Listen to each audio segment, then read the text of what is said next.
এই দ্বিতীয়তা দেশে আল্লাহর কাছে লাখ লাখ শুকরিয়া আদায় করি যে মহান রব্বুল আলামিন আমাদেরকে মানুষ বানিয়ে ওই দুনিয়াতে পাঠাইছেন।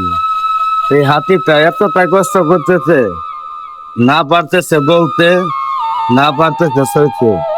দেখেন কত কষ্ট করে এই হাতিটা এই লম্বা একটা খাম্বা এটা টেনে তুলতেছে, কিন্তু আসলে সে বলতে পারতেছে না তার মনের দুঃখটা।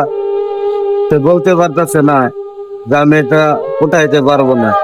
আসলে আল্লাহ পাক আমাদের মানুষ বানিয়ে সুখী করেছেন। আল্লাহর কাছে লাখ লাখ শুকরিয়া আদায় করি। মহান রব্বুল আলামিন আমাদেরকে মানুষ বলে পাঠাইছেন, লাখ লাখ শুকরিয়া আদায় করি। এই বিজয়টা দেশে আমার এতটাই কষ্ট লাগছে, তার জন্য ভাবলাম যে আমি একটু আপনাদের মাঝে শেয়ার করি।